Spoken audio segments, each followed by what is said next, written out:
Yuk mencintai kisah para rasul.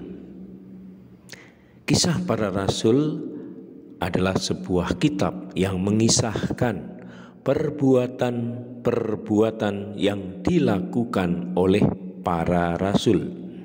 Kitab ini secara khusus bercerita mengenai dua rasul, yaitu Petrus, pemimpin ke-12 rasul, dan Paulus yang dipilih kemudian oleh Yesus sesudah gereja mulai tersebar. Beberapa tokoh Kristen perdana lainnya juga disebut dalam kitab kisah para rasul, misalnya Diakon Stefanus dan Filipus, dan juga salah seorang pemimpin yang bernama Barnabas. Kitab ini ditulis oleh Santo Lukas dan melanjutkan cerita yang terdapat dalam Injil Lukas. Namun, tampaknya Lukas tidak bermaksud menulis sebuah sejarah yang lengkap tentang gereja perdana.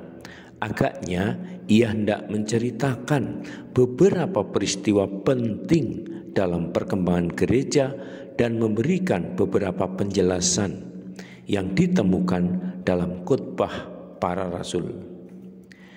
Kitab ini mulai di Yerusalem, di mana semua orang Kristen perdana adalah orang Yahudi.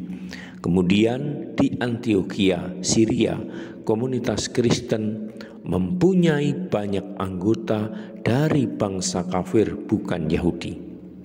Dari Antiokhia, gereja menyebar ke kota-kota kafir, terutama karena perjalanan misi Paulus. Pada akhir kitab, Paulus tiba di kota kerajaan Roma. Di situ sebuah komunitas Kristen menerimanya.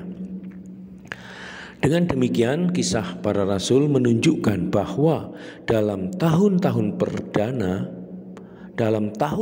pertama gereja menyebar sangat cepat.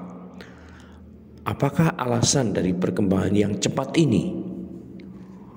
Melalui kitab ini, Lukas memberitahukan bahwa Roh Kudus bekerja melalui para misionaris Kristen pertama dan dalam hati dimanapun mereka berada. Kisah para rasul kadang-kadang disebut juga Injil Roh Kudus. Saudara dan sahabatku, yuk kita mencintai kisah para rasul. Semoga semangat gereja perdana juga menjadi semangat hidup kita, murid-murid Kristus di zaman now ini.